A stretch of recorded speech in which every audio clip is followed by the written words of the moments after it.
Shabbat Shalom. Good morning. It is a little after 8 o'clock here in New York on Long Island, where I am this morning. As I mentioned yesterday, I had one of my boyhood friends, people I grew up with, passed away from a heart attack. And even though my homie was not in the best of health, it was still unexpected because the heart attack took him quick. But then we found out after that he also had stage 4 bladder cancer as well. And so he was laid to rest yesterday. And I came out, to pay my respects, being that he and I'm very blessed in that way. When you have people that are friends of yours from, me, and the first day I met him, I was 5 years old. we were going to a segregated school actually in Long Island. They put all the black people in this one school. It was a couple of years before integration. And first day I met him, he jumped up in the air and kicked me in the chest. That was my introduction to him. And that was 5 years old. And so now 50 plus years later, he was put to rest, but we've known each other. And there's a group of us that grew up together like that. Some of the guys were 3 or 4 at the time. Some of us were 5, some of us were 6 or 7, but we all grew up in the same neighborhood. And it's if you can imagine, a whole bunch of boys in the same neighborhood. And so we got together yesterday, a bunch of the fellas, and paid our respects. So that's what I'm doing in New York. And so I did the Bible study last night. And I mentioned that today I'm doing it early. Shabbat Shalom, Brother Wally.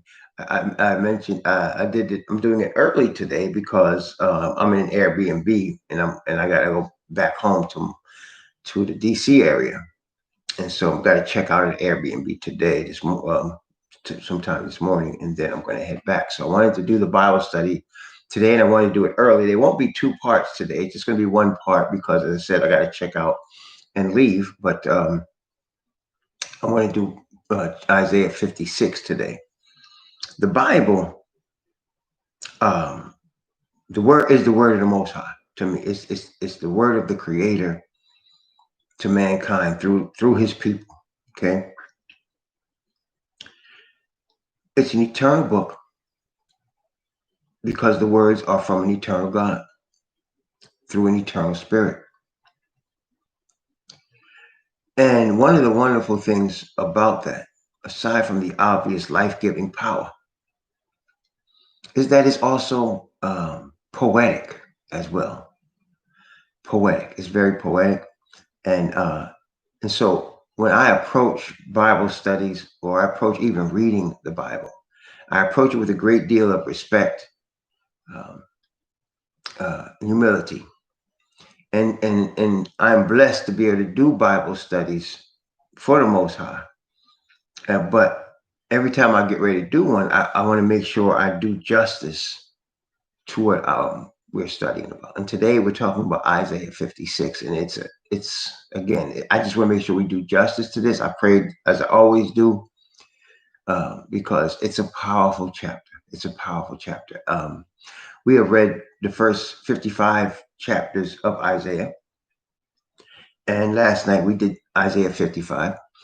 And I wanted to stress that for the first 55 chapters of Isaiah, with some exceptions, chapter 11 has a little bit of an exception, but for the most part, for the 55 chapters, all of the promises, and Isaiah is chock full of promises. Somebody, if you didn't know the Bible that well and you want to know, you want to learn the promises of the Most High to His people, look at Isaiah. There's a lot of tremendous amount of promises and prophecy in the book of Isaiah. And it always is speaking of His chosen people, the children of Israel. For 55 chapters, he's really both rebuking, talking about future events and future kingdom of the Israelite people. That's the centerpiece of Isaiah's prophecy, and not just Isaiah, it's all the prophets. But the reason I bring that up is because as we're going through this and we're talking about the chosen people, Isaiah 56 breaks it up and says, wait a minute. I mean, it tells us, like, okay, what about the Gentiles? Like, what's going on with the Gentiles? And Isaiah 56, it almost as if the Most High is saying, oh, I know you Gentiles are wondering, how does this pertain to you? How do these things pertain to you? Does the Creator care about you at all? Because he focuses so much on the bloodline children of Israel. And somebody might say, well, what about the Gentiles? Because the earth is filled with people, and the majority of those people are Gentiles. And so the question would rightly be asked, what about the people that are not bloodline children of Abraham, Isaac, and Jacob? Isaiah 56 answers that question. It answers it in a very powerful way, very powerful way. And so I want to start off in the book of Micah, because actually the book of Micah, chapter 4, from verses 1 through 8, is an almost exact duplication of Isaiah chapter 2. It's almost an exact duplication. And we'll compare the two, and then we'll go to Revelation, because this is going to set up what we're going to read in Isaiah 56. Now, I don't know why, but when I read Isaiah 56, I just feel Yah's spirit in such a way it affects me. So I'm praying for me that I don't get too emotional as I read it today, because this is a very powerful chapter, and what he's promising there is really beautiful. It's a beautiful thing. So let's look at first Micah chapter 4. And I'm going to read Micah chapter 4 from verse 1 through 8. But in the last days it shall come to pass that the mountain of the house of Yahweh shall be established in the top of the mountains, and it shall be exalted above the hills, and the people shall flow into it. And many nations shall come and say, come, and let us go up into the mountain of Yahweh, to the house of the Most High of Jacob, and he will teach us of his ways, and we will walk in his paths. For the law shall go forth of Zion, and the word of Yahweh from Jerusalem.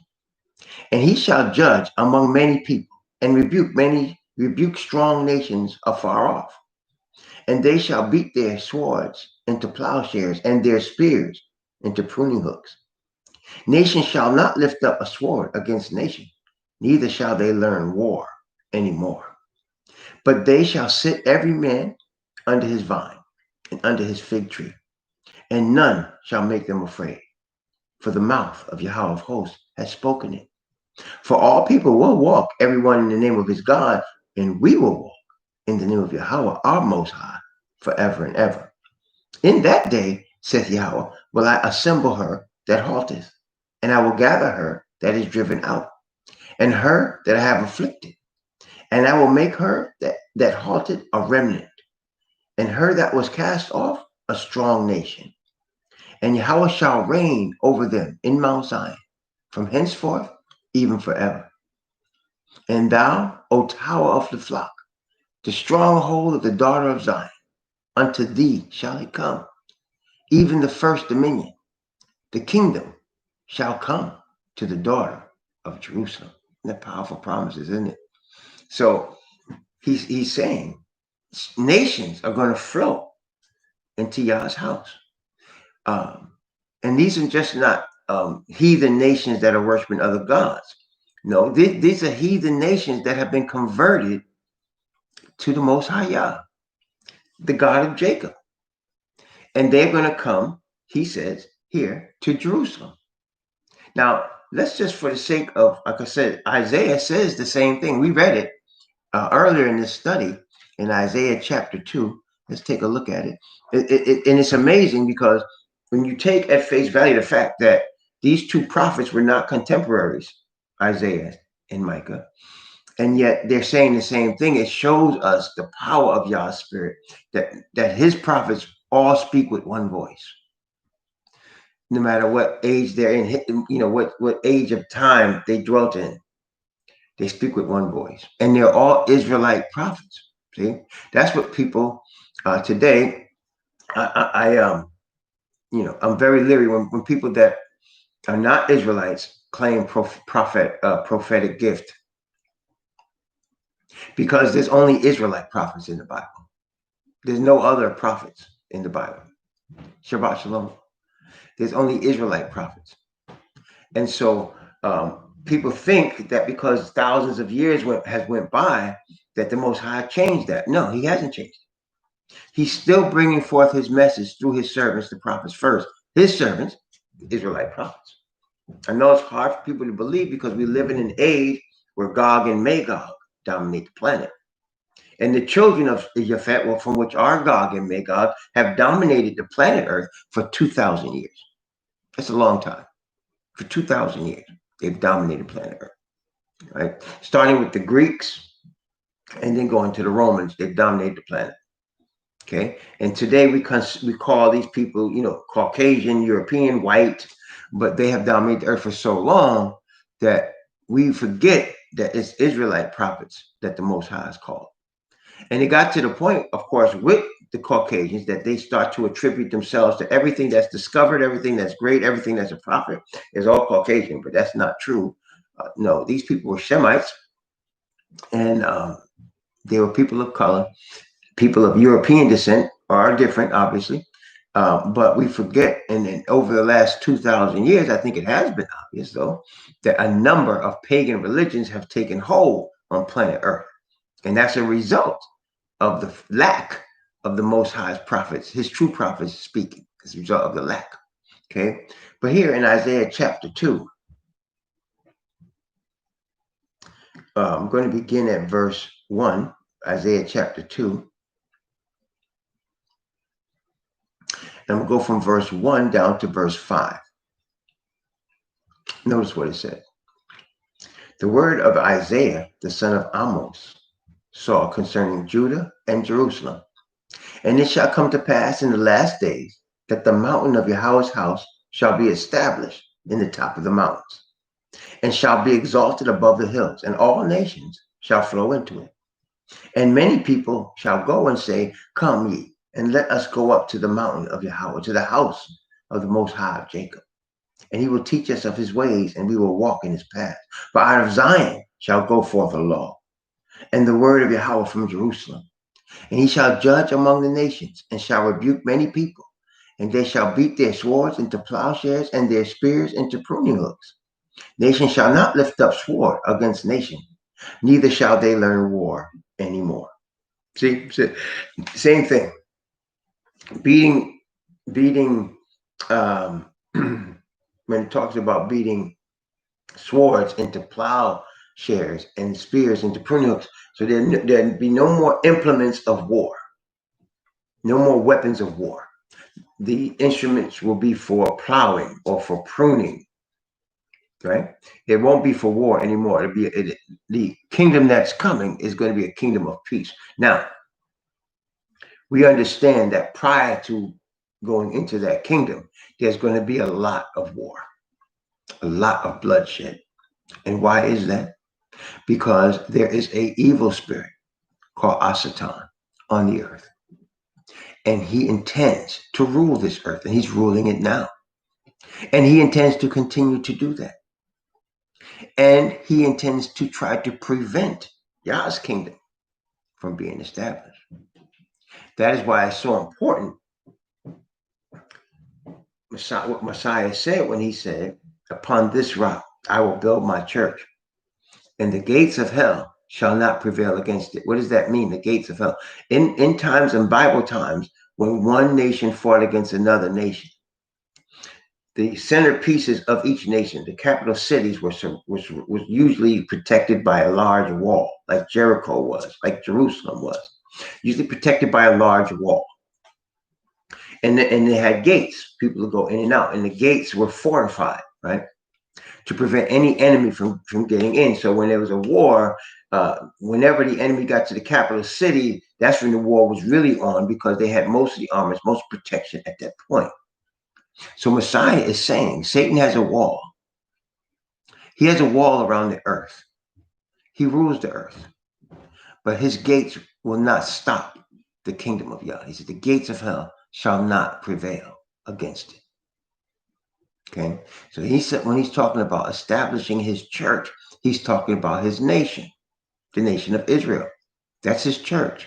That's what the Bible calls the church in the wilderness, was the nation of Israel. That's his church. And he said the gates of hell, Satan's kingdom, will not be able to stop it. Okay. And then he said here, though, the key thing, of course, is that all nations are going to flow into it. Right? Let's take a look again in on our way. We're going to Revelation, but before we stop at on our way to Revelation, I want to stop in Amos. Amos chapter, well, a couple of places in Amos. First, chapter 3. I'll read a couple of verses in chapter 3 from 1 to 7. Amos chapter 3. And then we'll go to Amos chapter 9 on our way to the book of Revelation. Amos 3 says, hear this word that Yahweh has spoken against you, O children of Israel. So he's speaking against his people here. He's got a negative thing to say, something that's not good, that they're not going to like to hear. Hear this word that Yahweh has spoken against you, O children of Israel, against the whole family, which I brought up from the land of Egypt, saying. So, again, he specifies who he's talking to. He said, I'm talking to the family that I brought up from the land of Egypt. I'm talking to the children of Jacob. Okay? And it's the same thing, of course, we know he says before announcing the covenant, which he announced to the nation of Jacob's children. He said, I am the Lord thy God, Yahweh thy most high, which brought thee out of the land of Egypt, out of the house of bondage. So he's speaking to a specific group of people. He's making this covenant with a specific group of people. He's not making it with everybody. He specifies who he's making it to. So just so here, he's speaking to the specific group of the children of Jacob here. And in verse 2, you only have I known of all the families of the earth. Therefore, I will punish you for all your iniquities. He said, you only have I known. See, that's why we say there's no other prophets except Israelite prophets. He said, you only have I known. And another place in Psalms, it says, he has only showed his statutes and judgments to Jacob and his children. He has not shown them to any other people. And so he says, why does he say, therefore, I will punish you, though? Because to whom much is given, much is expected. I'm saying it again. To whom much is given, much is expected. Okay? The more gifts and talents and blessings a person receives, the more things the Most High is expecting them to do for him with those things. Okay? The much is given, much is expected. So as he said to you, to our people, he said, I've only shown myself to you. I've only given my statutes and judgments to you. Therefore, I'm going to punish you harder because you should know better. That's what he said. You should know better. Okay? I've shown myself to you. I've revealed myself to you. And I've taught you. You should know better. So I'm going to punish you harder. I'm going to punish you harder than other nations because you should know better. And I think this has borne itself out, as we can clearly see, in the punishment upon the so-called ADOS. The ADOS, the so-called black people, the ADOS, the punishment has borne itself out to the point that, see, there was a woman, I forgot her name, but she's a Caucasian teacher from the Midwest, and she does classes on racism. And she filmed some of the classes. She videoed some of the classes that she has done. And I remember I saw one where it was the classroom was all Caucasian. And she said, how many of you today would switch places with black people? Would you want to switch places with them today? In other words, if I could make you black today, would you want that? And he said, if that's the case, please raise your hand. And of course, it was a room full of people. I'd say at least 50 to 100 people, at least, right? 50 to 100. Nobody raised their hand. Yet it was just prior to that she said, was they were having a conversation, and some of them were saying, well, black people, they get a lot of things. They get a lot of things for free. We've done so much for them, blah, blah. And so at the end of that, she said, okay, if I can make you a black person, if you could become a black person today, right now, would you switch places? And none of them raised their hand. And why is that? Because everybody in their heart of hearts, especially the United States, understands and knows that we have not had it pretty easy here. The black man has had a rough history here. Okay, just yesterday, I was talking to my fellas, and one of them said, the reason we're not getting anywhere is because we don't plan anything, we don't build anything. And then I said, when we do build something, they burn it down. And everybody agrees. That is true. I said, whenever we have built anything in this country, the majority has burned it down. That's what's happened. Okay. Whenever we start to build something, they destroy it. That's why we can't do anything. And that's part of the curse. That's what I'm saying. That's part of the curse. Okay. And so we've been under this curse for 2,000 years. That's what the 490-year prophecy of Daniel 9 was about.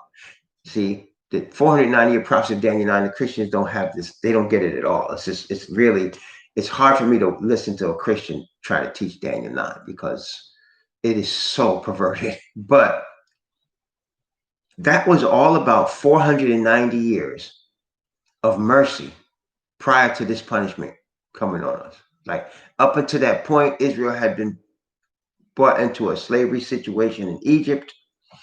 They were brought into captivity into Babylon, Assyria, and then, of course, the Medes and the Persians ruled them. Then the Greeks ruled over them, and finally the Romans ruled over them. Now, in all of these times, they were always brought back to the land, right? So Egypt, they were taken to the land.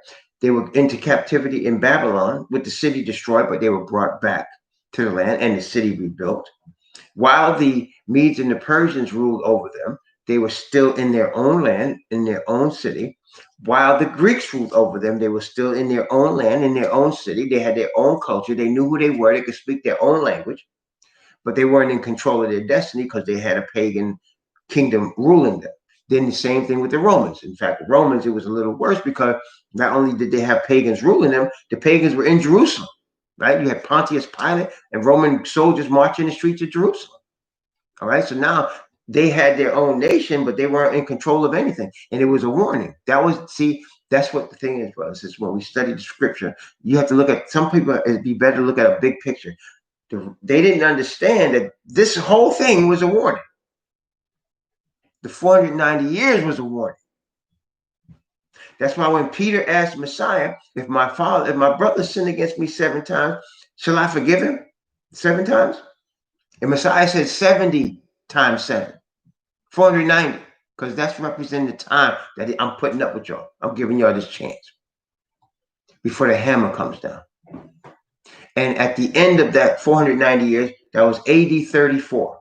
AD 34, at the stoning of the prophet Stephen. That was when you see Messiah stand up, that's a sign. That's a sign. That's saying that's the end of this time of mercy. And this time, and Messiah said himself in Luke 21, he said himself, there's going to be wrath on this people. Talking about the Israelites. They're going to be taken captive into all nations, and there's going to be wrath on this people. That's what he said. Okay? And they didn't get that because of what we understand now, because we're looking back. We got 2020. We're looking back at what happened. We're looking back at the history of the scriptures. The Most High put these scriptures together for us for the last days, and we can see it all. See, we can see the whole history. At that time, though, being in it, they didn't see it. All right? But now, after the destruction of Jerusalem in AD 70, Israelites were scattered into Africa and then all over the earth, and they went into captivity. As Messiah said, there was wrath on this people, and they went into all nations into captivity. That's exactly what happened to us, and that's because we should have known better. I've only revealed myself to you, he told us. I've never revealed myself to any other nation. You should know better, and that's why you're under this curse. Okay, let's continue. Verse 3, can 2 walk together except they be agreed? We're reading Amos chapter 3. This is verse 3. Can 2 walk together except they be agreed? Will a lion roar in the forest when he have taken no prey? Will a young lion cry out of his den if he have taken nothing? Can a bird fall in a snare upon the earth where no gin is for him? Shall one take up a snare from the earth and have taken nothing at all? Shall a trumpet be blown in this city, and the people not be afraid? Shall there be evil in the city, and Yahweh have not done it? Surely the Most High Yahweh will do nothing, but he revealeth his secret unto his servants, the prophets. So whenever he's revealing something, it's through his Israelite prophets, in his word and from their mouth, the prophets of Israel. But of course, you have not heard any prophets of Israel over the last 2,000 years. Why? Because we have been in this punishment. But now, according to the promise of Yah, as we have been reading in Isaiah and Deuteronomy and Ezekiel and Jeremiah and Zechariah, among other places, according to his promise, in the last days, there's an awakening among his people, an awakening as to where we came from, an awakening as to where we have fallen from. And in that awakening by his spirit is now a restoration beginning of the original people, a restoration of the original kingdom. Okay, it's being restored. And this is the beginning part of it that we're in right now, in this awakening that's happening right now. See? So he says there that I've only known these people, but when I speak, I'm going to speak through these people. Okay? When I speak, I'm going to speak through them. But I've only known them. But he said, we can't, he said, we're not going to speak through them. Why? Because two can't walk together unless they agree. And so the people, our people, the Israelite people, the Ados, did not agree with the Most High. We was at odds with him because we were disobedient. But now we're awakening, and it's during this awakening, we're coming back to an agreement. What does that mean? That means what the Messiah said. It was said about him. He came to confirm the covenant with many. Came to confirm the covenant with many. Shalom. Okay, came to confirm the covenant. That means to strengthen the covenant with his people. He came for the lost sheep of the house of Israel.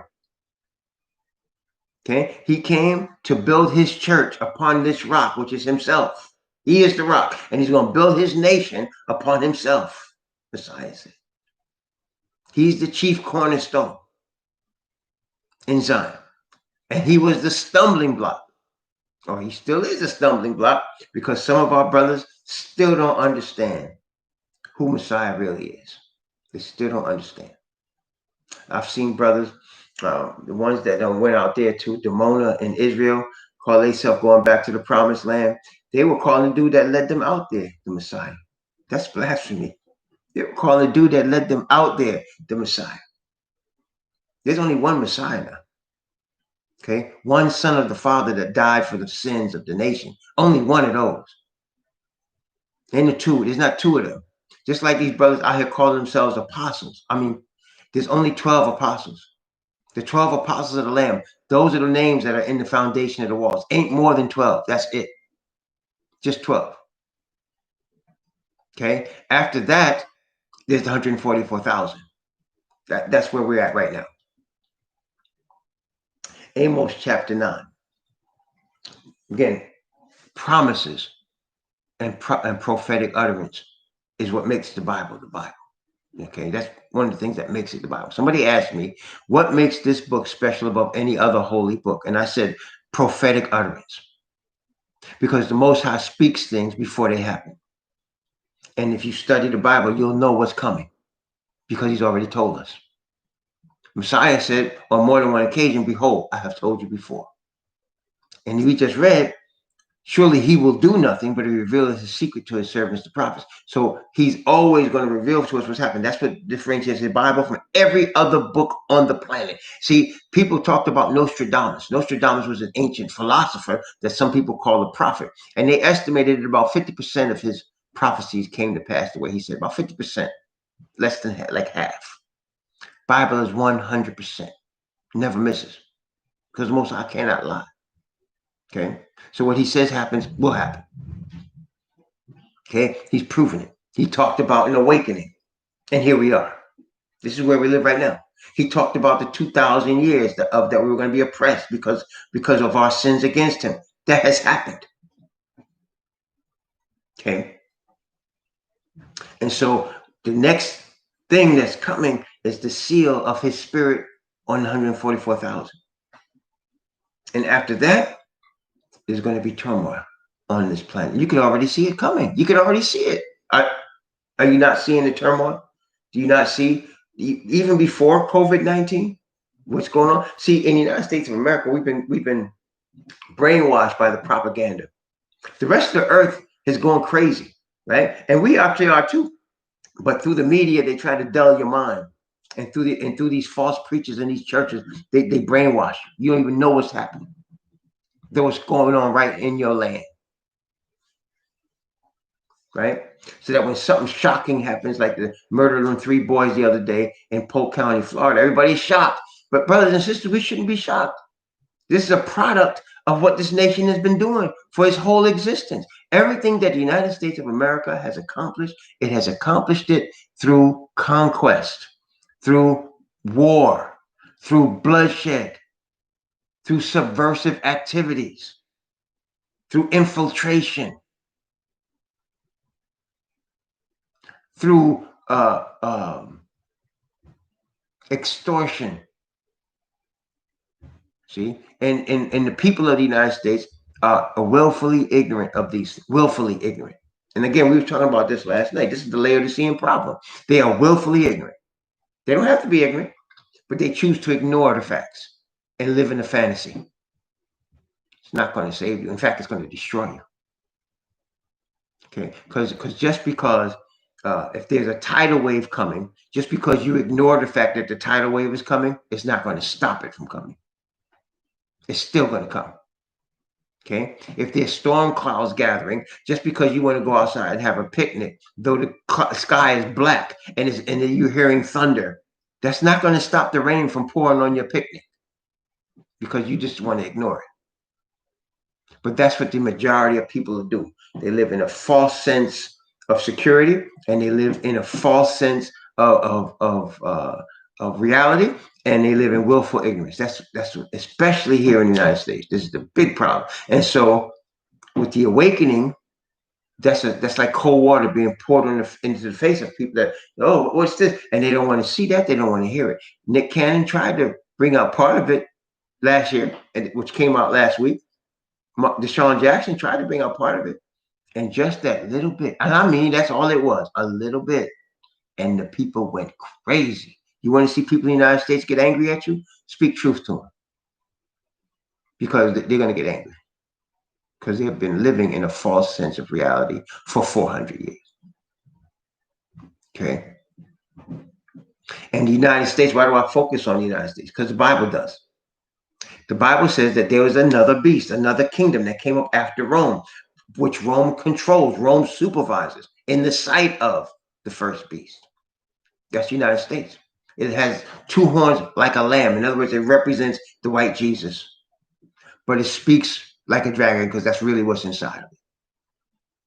Okay? And it deceiveth the whole earth and causes. That means it says it has power to cause the whole earth to do certain things. That's worldwide power. That's a small nation under the control of Rome that has worldwide power. So everything is centered. When it talks about the image to the beast upon which you can receive the mark, it's centered in the United States. This is the hotbed right here. It's getting ready to come off heavy right here. It's getting ready to come off heavy. Okay, and this COVID-19 is just a warning. It's a. We said it what it was. It's a dress rehearsal. That's all it is. Because you're going to see worse things than these. That's what's coming, according to the word. It's prophetic utterance. That's what makes the word the word. If you want to know the truth, look at the Bible. Look at it. Study it. Study it. Because it's going to tell you the truth. And that was the Laodicean problem. They didn't want to hear the truth. He said, you're naked. He said, you're poor. You're blind. You're miserable. You're not even happy. You're not happy. And they've done research. They've done surveys in the United States. And they find that it's one of the most unhappy nations on the planet. In Denmark and Netherlands and Finland are happier in their cold climate places than the people are happier here. People here are like, I think they're like, of all the nations, like the 30th or 50th most happy nation or something. People are not happy here. Okay? They're not. They work very hard. People in the United States work very hard because we're in a slave environment. Just don't realize it. You're working for corporations. You're working for a 1% group of people. Jeff Bezos, Bill Gates, George Soros, Rothschild. You're working for a few people. That's really what it comes down to. You're working for a few people. You're a slave. You just don't realize it. See, I know what slavery is. It's part of my ancestry. But most of the people in the United States think they're working in a free situation. They're in slavery. And they're working very hard. Boss tells you when you can go home, when you're supposed to come in, how much time you have off. That's exactly right. And let's go a little further. Let's go a little further. We're in a society that's controlled by debt. By debt. Debt. That's what this society is controlled by. Very few people are not in debt in the United States. And that's because of the Ashkenazi bankers that did the same thing in Europe that they're doing here. They control the Federal Reserve, the Ashkenazis, conservative, and what they want to do, put everybody in debt. That's the game. And they work for Rome. See, that's the money people for Rome. Those are the merchants. And they want you to be in debt. It's part of this wicked kingdom that we're in. Right? So people living in the false sense of security. And I'll give you one more example before we continue to read Amos chapter 9. Say you want a new car, right? You need a new car. Say you need a new car. Your old car died. Your car died. You ran it and it died. Now you're living in this debt-ridden society. You can only save us so much money, right? You're working. Maybe you're working 2 jobs, and you can only save us so much money. And you need a reliable car. So you go and you do some research, because now there's research, and you find the most reliable couple of vehicles, and you go to try to get one. And the cost of a reliable vehicle, especially if you don't know how to fix it, $25,000, right? And that's about the average cost, I would say. I have not done the research on that to know, but I'm saying about $25,000, right? And you can get it. You walk into the dealership. Oh, your credit's good. Oh, yeah, we can get it. And for the next 6 years, 5 to 6 years, you are paying that car. And if it's $25,000, if you go according to the 5 or 6 year payment, you're going to pay $50,000 for that car.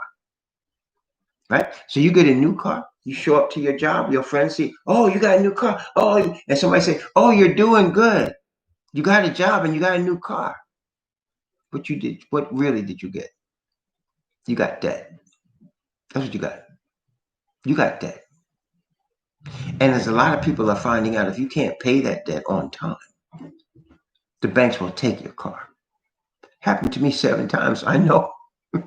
The banks will take your car. Okay? Because you don't own anything. And by the time you do own the car, it's time to get another car. Okay?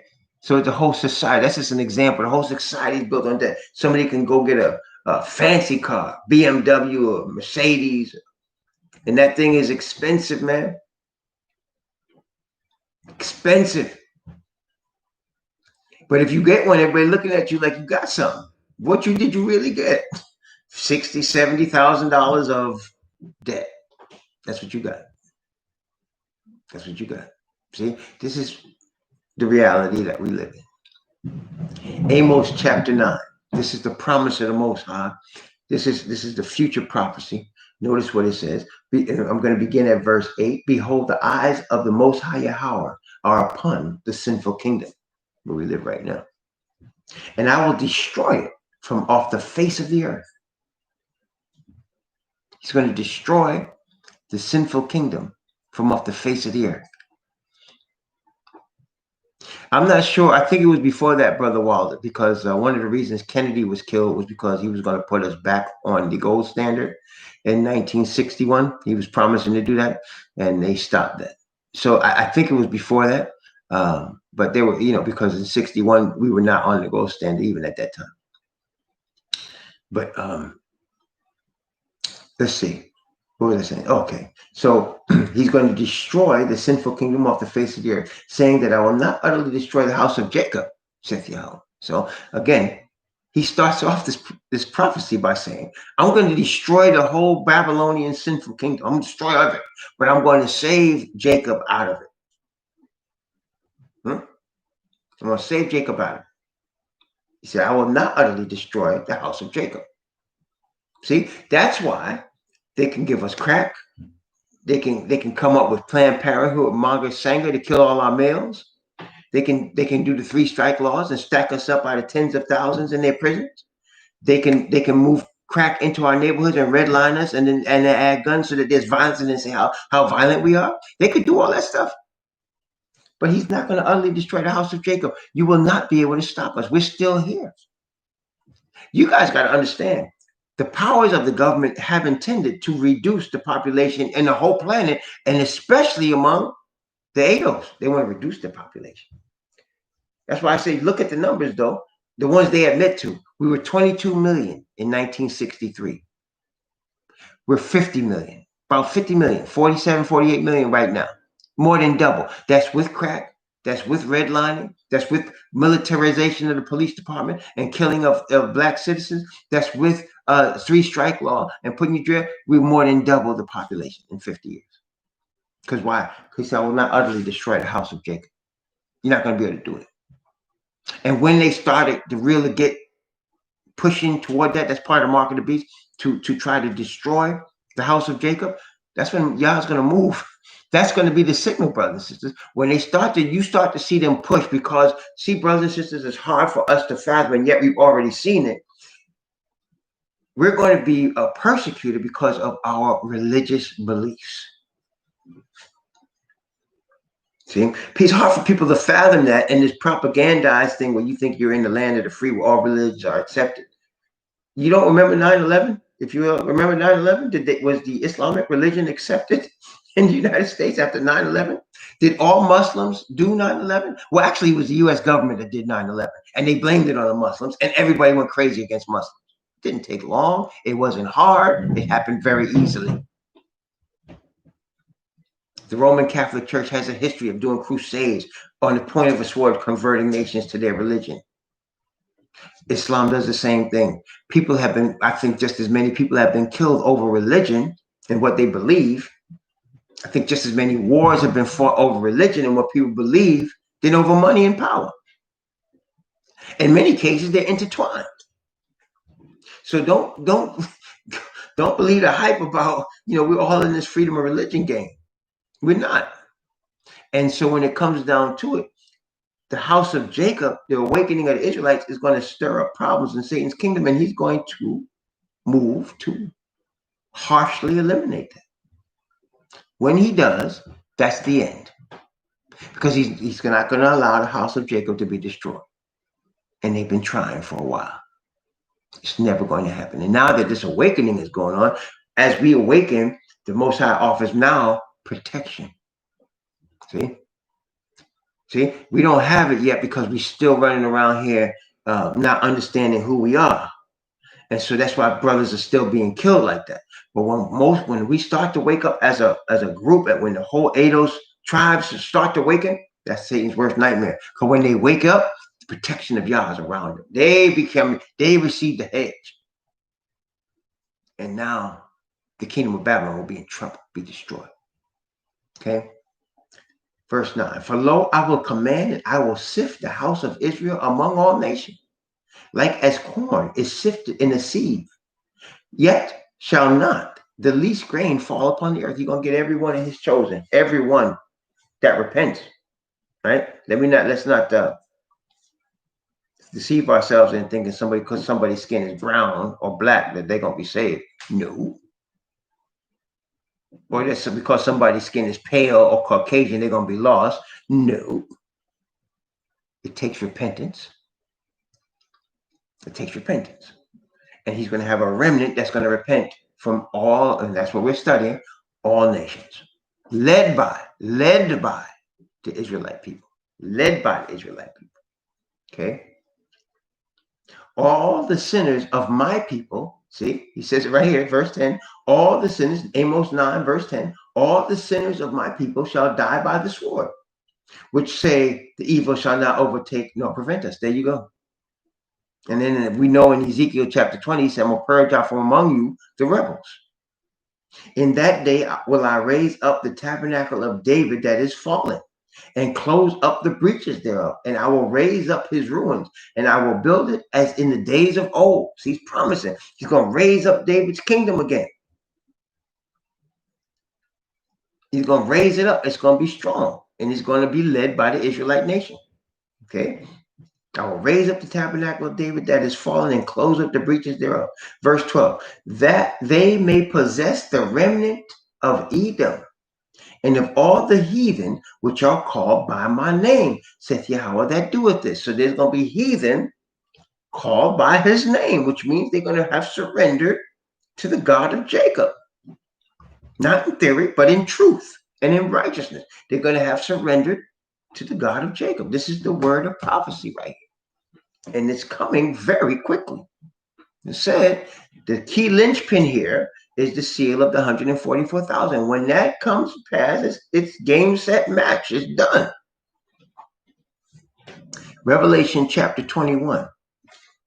Revelation chapter 21.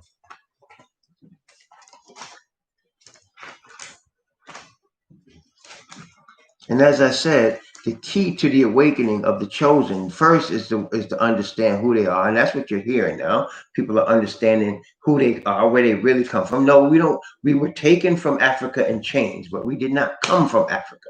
We came from Shem. We're Semite people, which means, and we came from the nation of Israel. That's where we're originally from. We come out of Ur the Chaldees from our father Abraham. And he had Isaac, Yisha'ak. And then he had Yaakov, which name was changed to Yasha'al, Israel. And that's where we come from. That's who we are. The second part is now that we understand who we are, we need to understand how to overcome all sin, because it's sin against the Most High that caused us to be placed in this horrible situation.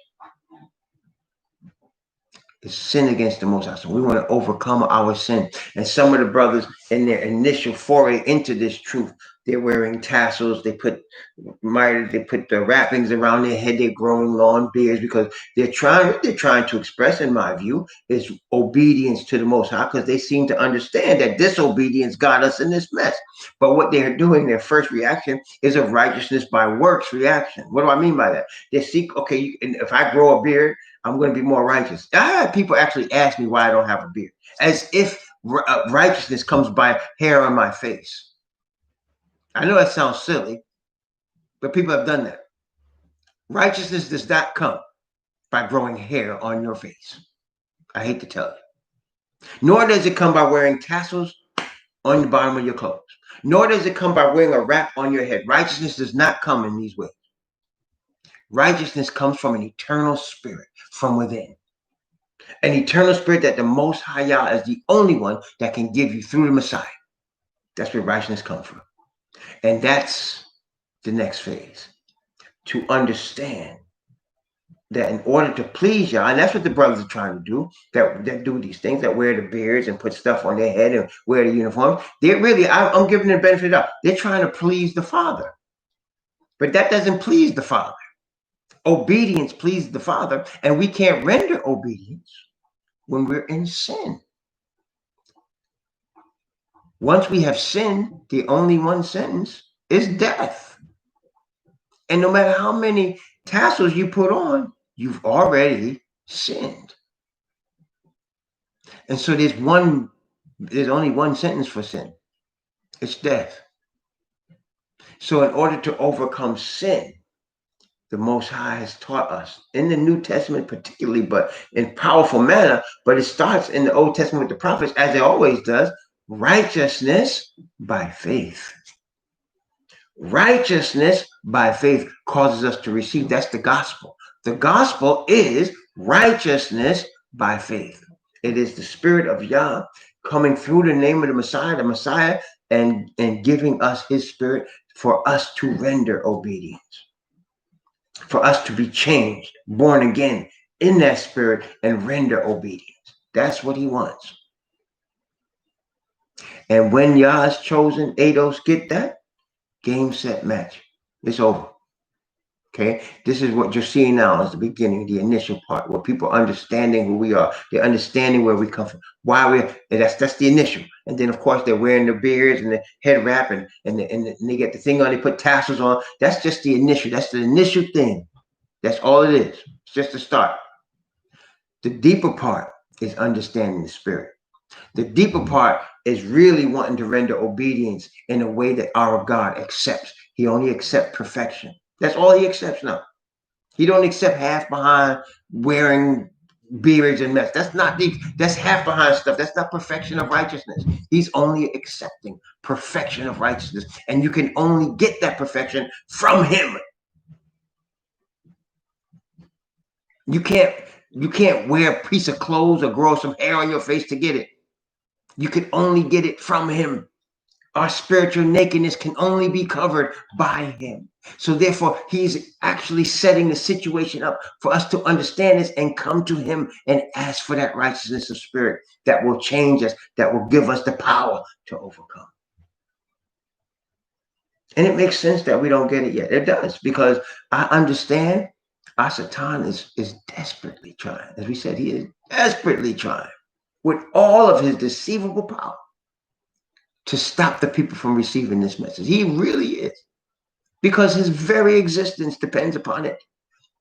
His existence will come to an end with the seal of the 144,000. He knows it.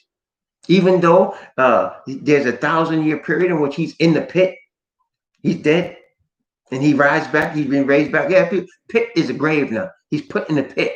He's put in the grave for 1,000 years. But then he's loosed. He's resurrected for the second resurrection. And then he's put into the lake of fire. There's no coming back from that. There's no coming back from the lake of fire. And that's the end of his existence. It might sound like 1,000 years is a long time. And in terms of eternity, no, it's not.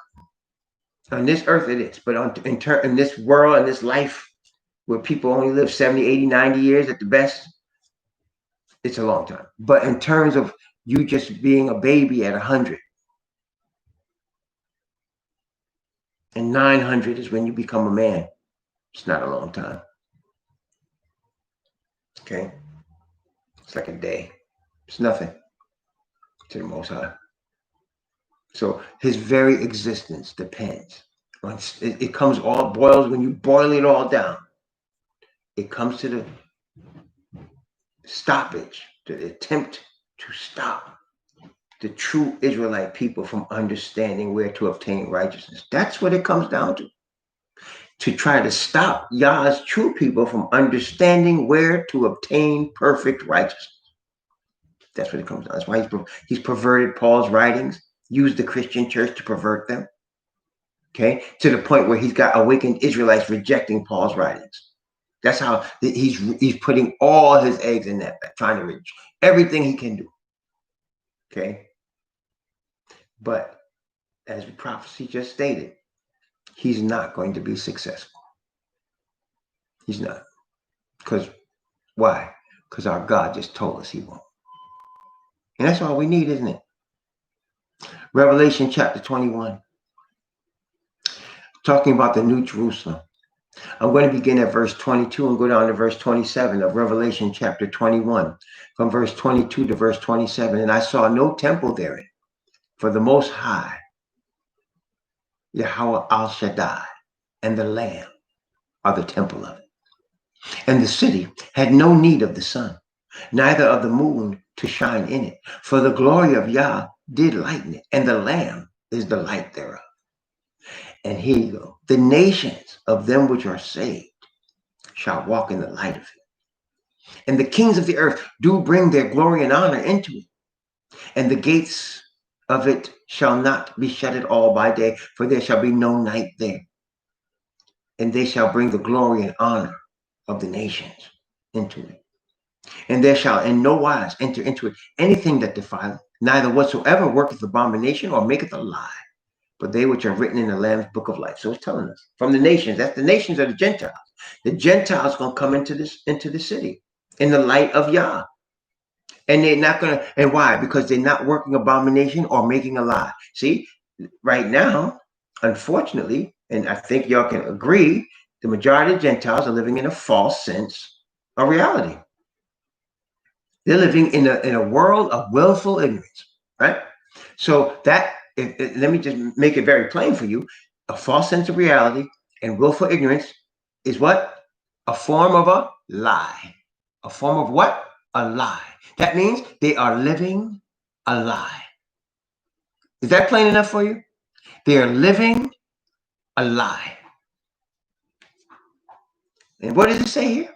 It says, and there shall in no wise enter into it anything that defileth, neither whatsoever worketh abomination or maketh a lie. But they that are written in the Lamb's book of life. Another place in the next chapter says, all liars outside the city to be destroyed.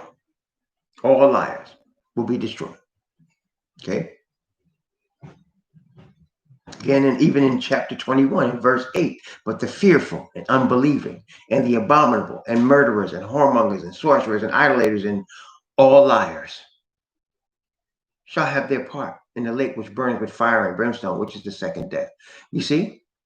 And it makes sense. So you got Asatan, whose girlfriend is the Roman Catholic Church. That's his hoe.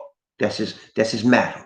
Okay. She has a whole bunch of girls under her. That's all these Christian churches, right? You got the Ashkenazis that work for him also, that are getting the whole earth in debt. And everybody's thinking opposite. Oh, we're in good shape. Oh no, we'll be fine. Oh no, this is great. We live in the greatest society on earth. And they're lying. Oh no, we took this land because we were just stronger. We were the stronger people. That's what they say, didn't it? We're the stronger people. That's why we took it. No, you took it because you were allowed to take it from the Most High. Allowed you to do that, and you took it by oppression. You took it by murder. You killed people, men, women, and children. You took it. You took North America. You took South Africa. You took Australia. You went through all of Central America, and then you were raped, robbing, and taken. You made names for it. You called Puerto Rico rich port because you took all the riches out of it. That wasn't its original name. It's Boricua. The Indians named it Boricua. But y'all came and named it rich port because you came and raped, robbed, and took. You see? But you live in a lie. You don't acknowledge the people that did these things, the children today of those people, they don't acknowledge that. No, we weren't that bad. No. That's willful ignorance. That's making a lie. That's showing you where they're going. That's showing you where they're headed. The lake of fire and brimstone, from which there's no coming back. Okay? But praise Yah. Somebody might say, is there any hope for the Gentile? Are all of them going to live in willful ignorance? I mean, everybody going to be like that? Are they all going to just band together in a lie and try to fight against Yah's people all the way to the end?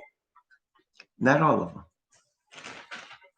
We praise Yah for his word. Isaiah 56. We praise Yah for his word. And listen, I believe the answer to every question in life is in the Bible. I believe that. See, when people don't know that it is, or they try to deny that, it's because they haven't really studied it. They haven't. Because if you study it through, and I've studied it through, and I got a lot more study to go, but I've read it through multiple times, the answer to every question in life is in that book. Okay?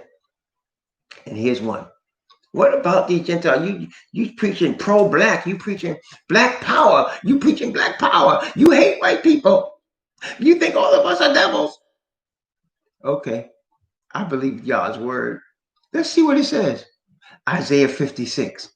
Isaiah 56. Thus saith Yahweh. Verse 1. I'm reading this whole thing. Verse 1. Thus saith Yahweh. Keep ye judgment and do justice. Keep ye judgment and do justice. For my salvation is near to come, and my righteousness to be revealed. See? My righteousness to be revealed.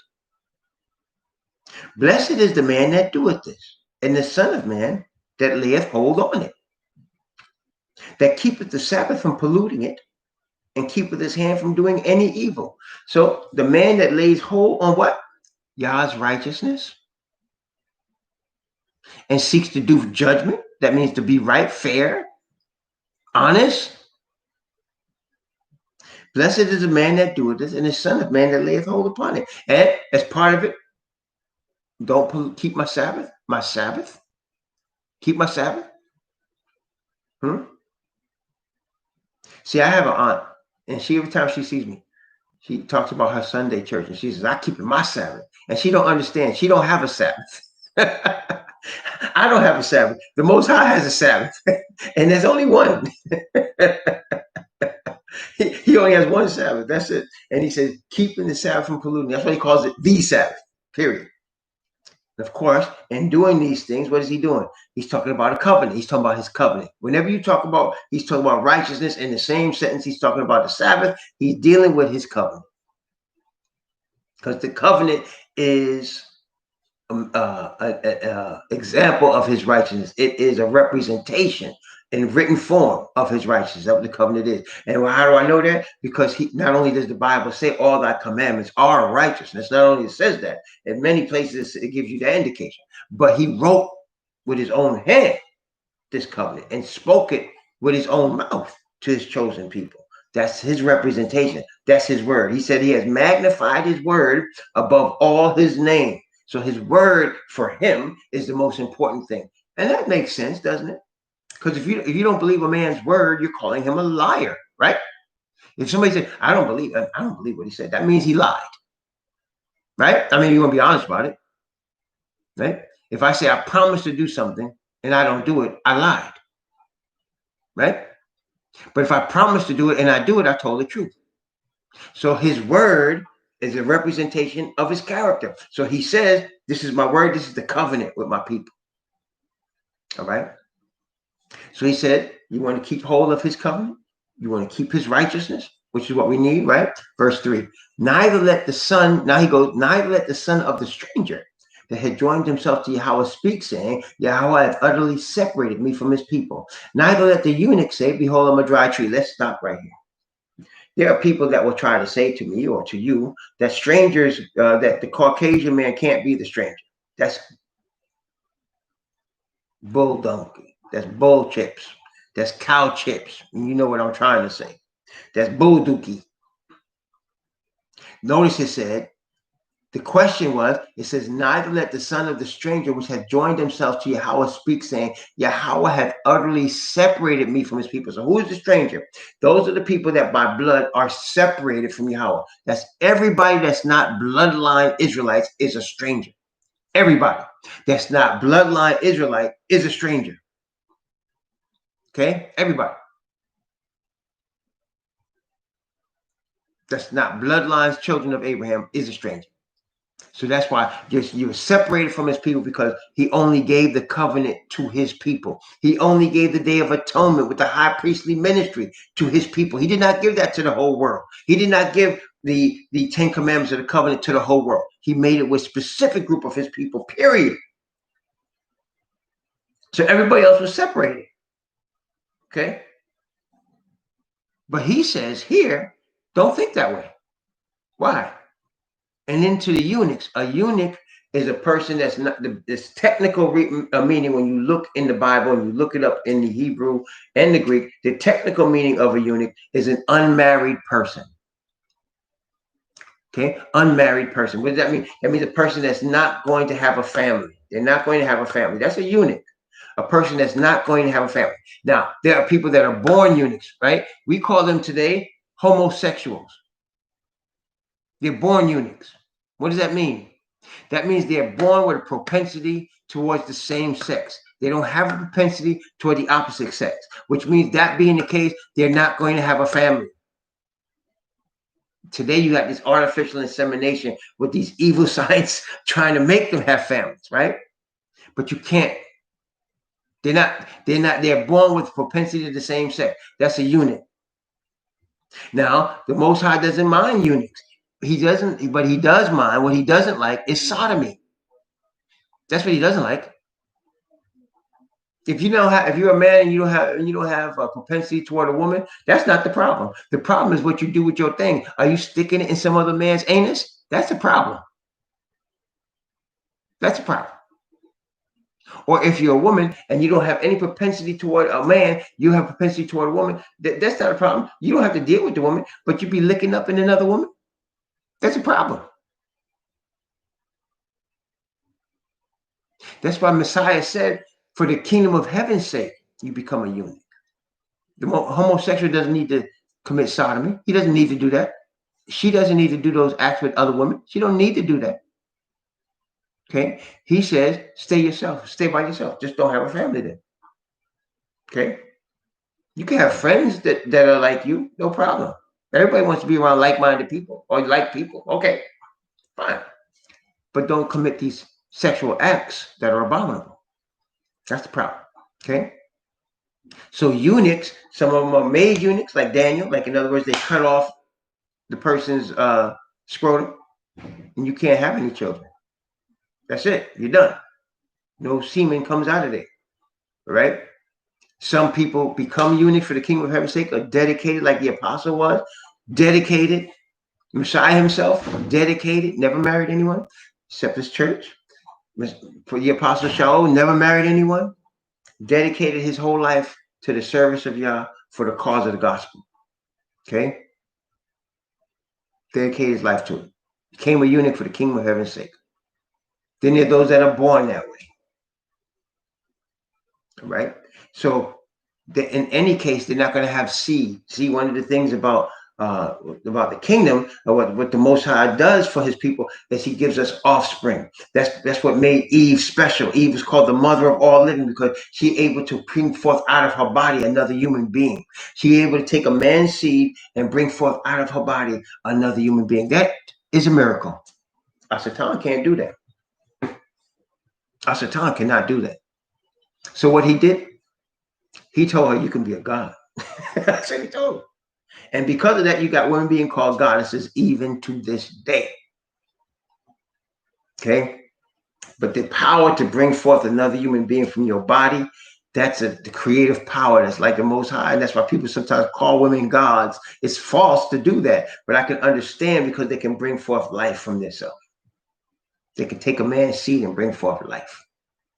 Okay, that's amazing. So that being the case, that's one of the blessings that the Most High has given to the human family, the ability to bring forth offspring after their own likeness. Like he made man after his own likeness. Adam had sons that were after his own likeness. He gave us that as a gift, as part of our creation. So when a person is a eunuch and they want to be able to bring forth in their own likeness, and they cannot for whatever reason, they become a dry tree. What does that mean, a dry tree? They're not going to bring forth fruit after their own likeness. That's what it means. They're not going to bring forth fruit after their own likeness. Okay? So he says, don't worry. He said, don't say you're a dry tree. He said, don't say that. Why shouldn't they say that? Notice verse 4. Thus saith Yahweh unto the eunuchs that keep my Sabbaths and choose the things that please me and take hold of my covenant. So he's talking to you eunuchs now. Even unto them will I give in mine house and within my walls a place and a name better than of sons and of daughters. And I will give them an everlasting name that shall not be cut off. What a blessing. What a blessing. What a promise. What a promise. What is he asking you to do?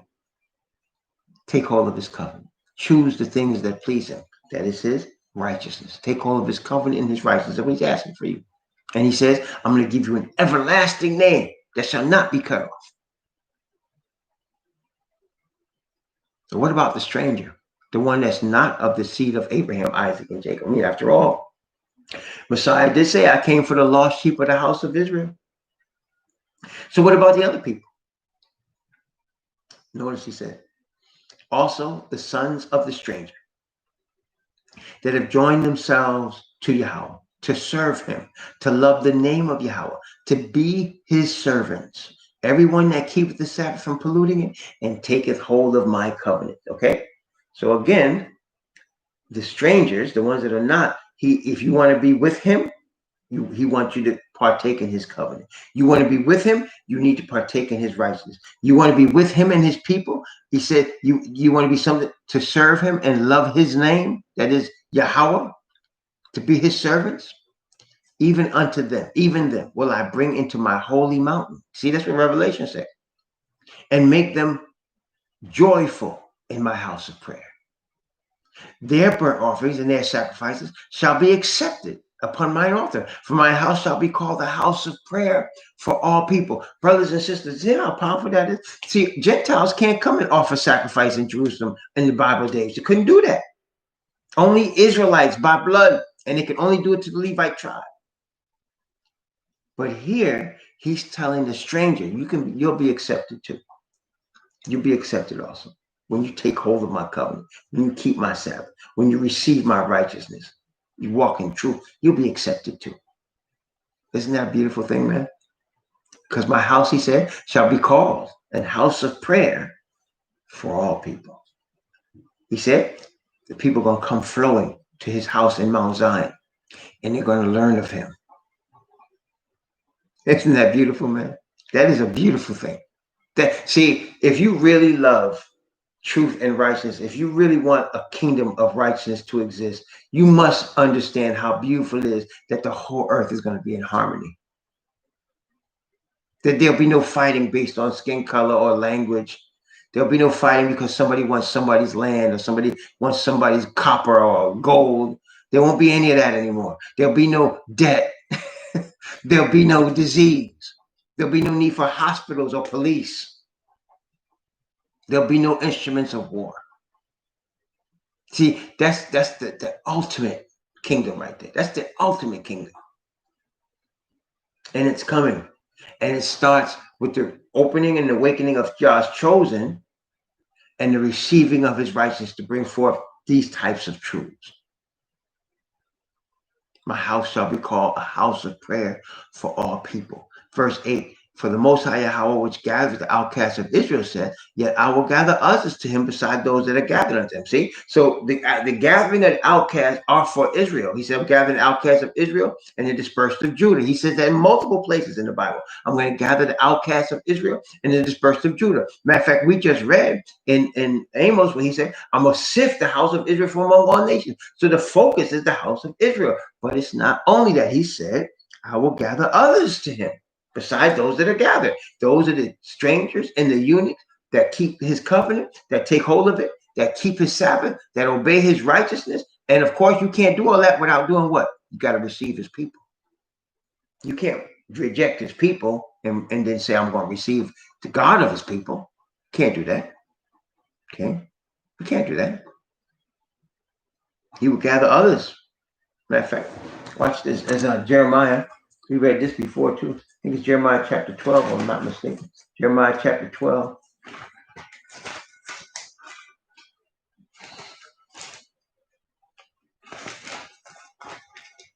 Yeah, Jeremiah chapter 12. This is also along the same lines, gives more detail also. Jeremiah chapter 12, beginning at verse 14 and read down to verse 17. Jeremiah chapter 12, 14 and 17. Thus saith the Most High Yahweh against all my evil neighbors, that's the strangers, that touch the inheritance, that's us, which I have caused my people Israel to inherit. Behold, I will pluck them out of their land and pluck out the house of Judah from among them. And it shall come to pass that after I have plucked them out, I will return and have compassion on them, and will bring them again, every man to his heritage, every man to his land. And it shall come to pass that if they, that is the strangers, diligently learn the ways of my people, to swear by my name, Yahweh liveth, as they taught my people to swear by Baal, then shall they be built in the midst of my people. See, if you learn the ways of Yah's chosen, as you taught them white Jesus, if you learn the ways of the Hebrew Messiah, you're going to be built in the midst of his people. You'll be accepted. But if they will not obey, that is the willfully ignorant, I will utterly pluck up and destroy that nation, saith Yahweh. See, very plain, very plain, very plain. Now, he goes from that in chapter 56. He goes from that and he focuses on the failure of Israel to do its appointed work. What was Israel's appointed work? I've made you a priest, a nation of priests and ministers. He intended that Israel would be a lighthouse for other nations to receive the truth of the only true God. He intended that they should be the people that have his oracles to teach those oracles to the nations. He intended that, but they failed. Why? Isaiah 56, beginning at verse 9. All ye beasts of the field come to devour, yea, all ye beasts of the forest. His watchmen are blind. Blind? Hey, isn't that what he told the Laodiceans? You're blind. Get eyesight that you can see. You blind. They are all ignorant. Why? Because he didn't show himself to them? He did. So why are they ignorant? Willful ignorance. They are all dumb dogs that cannot bark. A dog is like an alarm system, right? Anybody has a dog knows that dog like an alarm system. It hears things before we even know it's in the area, and it starts to bark. It tells you something is coming. But he said, my dogs don't bark. They cannot bark. Sleeping, lying down, loving to slumber. They are greedy dogs, which they can never have enough. Greed, brothers and sisters. You can't have greed and righteousness at the same time. Cannot. They cannot coexist. So our people were greedy in times past. Greedy when they had the land. Greedy. Willfully ignorant too. Teaching falsehoods and blind to the truth because of it. That's why we're in this situation. And that's the exact situation that the Gentiles are in right now. They are shepherds that cannot understand. They all look to their own way. Everyone for his gain, from his quarter. Come ye, say they. I will fetch wine, and we will fill ourselves with strong drink, and tomorrow shall be as this day, and much more abundant. Yes, they're living in a false sense of reality. Remember what he told Laodicean. You say you're rich and increased with goods. That's exactly what's going on here. You're rich and increased with goods, and you don't know you're blind and miserable and poor and naked. They don't know because they're willfully ignorant. That's the situation right now as we are speaking. Willful ignorance is going to be the destruction of millions of people. It really is. It's going to be the destruction of what. And I'm not talking about honestly ignorant. Like you might have some peasants out in the middle of China somewhere don't know any of this stuff. All they know is what they know from what's measured as righteousness where they live in their village. That's all they know. Or you might have some people in the middle of the Himalayas somewhere, middle of the mountains in Nepal somewhere. They don't know anything about this stuff. Okay, that's ignorant. That's not willful ignorant. That's ignorant. But then you got people where the Bible is being taught every day. You got people that anybody could just walk in the store and buy a Bible. You got people that have the opportunity to seek the Most High if they want to, and they don't want to. And when they heard about this truth, they act like it doesn't exist or like, no, this can't be true. That's willful ignorance. That's Christian denominationalism. Willful ignorance. That's what it is. Willful ignorance. Okay? And it's going to cause the destruction of the people that are now in power. Going to cause their ultimate destruction because it's a lie. And they're living a lie. And they're promoting lies. Deception and lies. And it's going to cause their ultimate destruction. So, but this is a powerful promise to the Most High, to the stranger, and to the eunuch. Powerful promise that you'll be accepted by receiving his covenant and his righteousness, by choosing the things his people choose. Yep. And that's why he told Nicodemus, right? You cannot see the kingdom until you're born again. You must change in order to see the kingdom. It's not an option. You want to get into the kingdom, you must change. What we are right now is not acceptable. You must change. You must be born again. That is a receiving of the spirit of his righteousness. He said his righteousness is to be revealed. Right? And then we read already in chapter 51 of Isaiah. See, there's so much here. We can just reference Isaiah, man, and we can get so much out of it because there's so much here. That's right. He says in verse 5, Isaiah 51, my righteousness is near, my salvation is going forth. See? But my salvation shall be forever. My righteousness shall not be abolished. Hearken unto me, ye that know righteousness, the people in whose heart is my law. Yeah, that's right. That's right. That's people that are seeking truth. People that are seeking the spirit of righteousness that want to be born again. Those are the ones seeking truth.